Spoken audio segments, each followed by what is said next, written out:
Tormeister. It's like a cannon. It's their top scorer for the season trophy.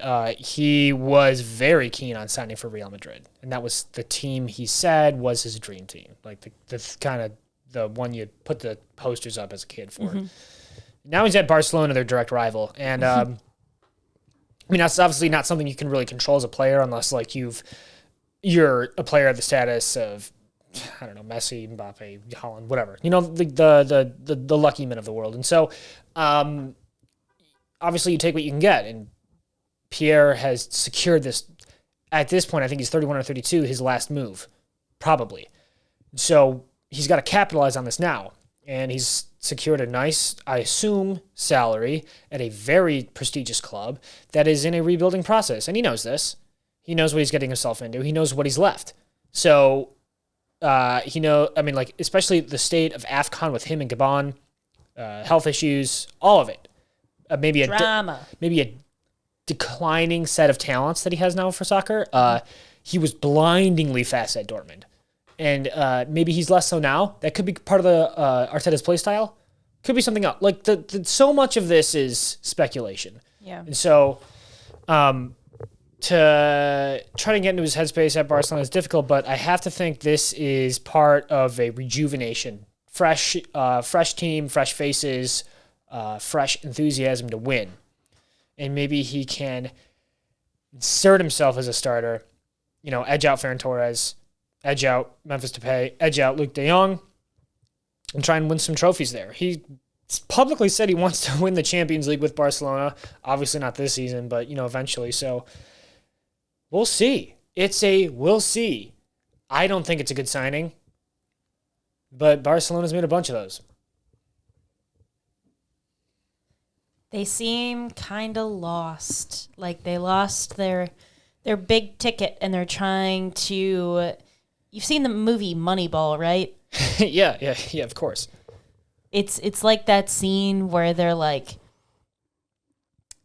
they lost their best player and they're like, but if we combine these 4 players and they'll have like the batting average that we need to win, and they're trying to play by Moneyball. I think if you could standards. Not pick a more different sport than baseball is to soccer. Well, I'm just trying to draw. But I do understand the analogy you're making, and yes, maybe this is what Barcelona is going for. They watched Brad Pitt. We don't have to get a striker that's always in form. We can just get 4 strikers, and one of them will be in form at some time. Yeah, they'll each play the game. Xavi will make that. They get 25 minutes in each game. Yeah, they get 5 substitutions. 4 of them are for the strikers. That's good. Okay.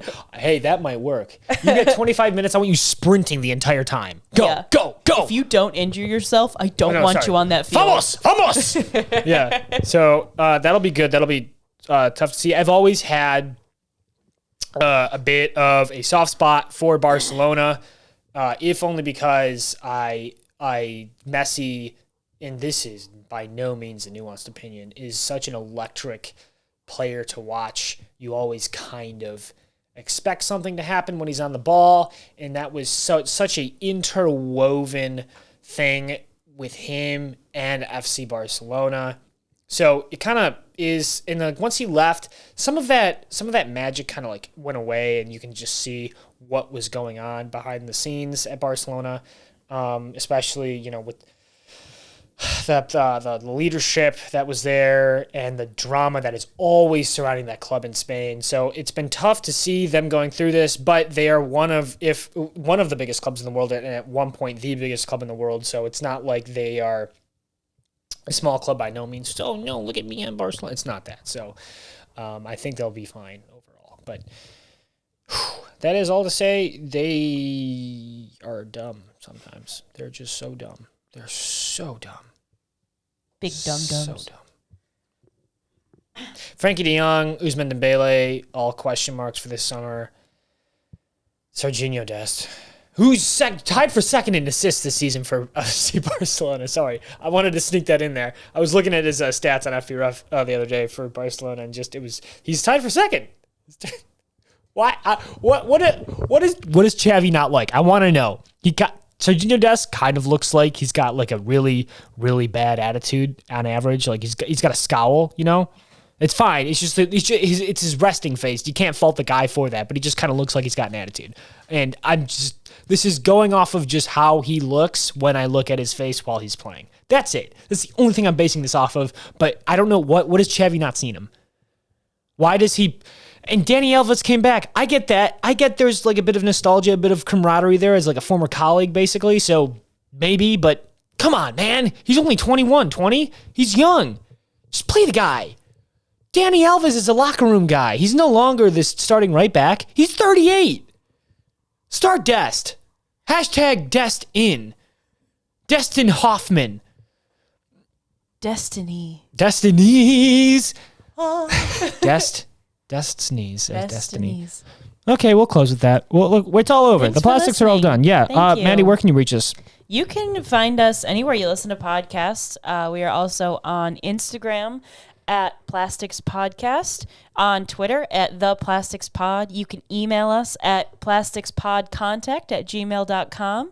You can find us on YouTube. Most of these episodes are watchable.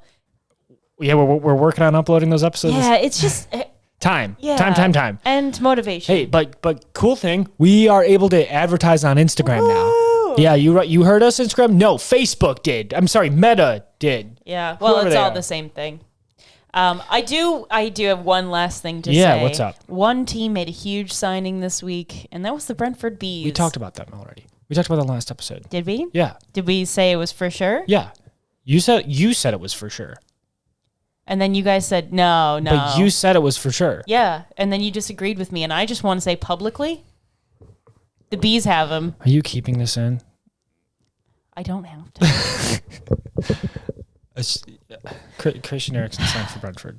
Can you subscribe to us everywhere? Wait. Give it a second to breathe. Rate us. Give us 5 stars. Hang on. You can't. I'm just going to keep going. Jacob's going to keep yelling at me. All right, so I'll stop. Give us a 5-star rating. Subscribe. Spotify does ratings now.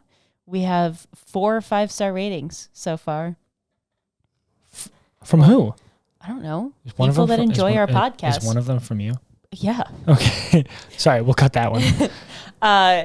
Yeah. It helps. Comment on anything. We just really, I say this every time. Please send us questions. Please send us topics. Yeah, I think the highlight of our week was when some guy named Lil Shitta on TikTok Commented on one of our video. videos. Yeah. We spent a half an hour on that reply. Lil shit, if you're out there, Keep on shitting. And that's where we'll end it. Thank you, Maddie. Jacob, thanks for having me on this week. Hey, thanks for being on. And we won't see you next week. It'll be me and Blair. It'll be the Maddie Blair special. The dynamic duo is back, everyone. Heck yeah. And then the following week I won't be here. Excellent. So We're gonna be doing different first dates. pairings. Yeah. Well, this is a great first date. Speed dating. Yep. All right. Have a good week, guys. Peace.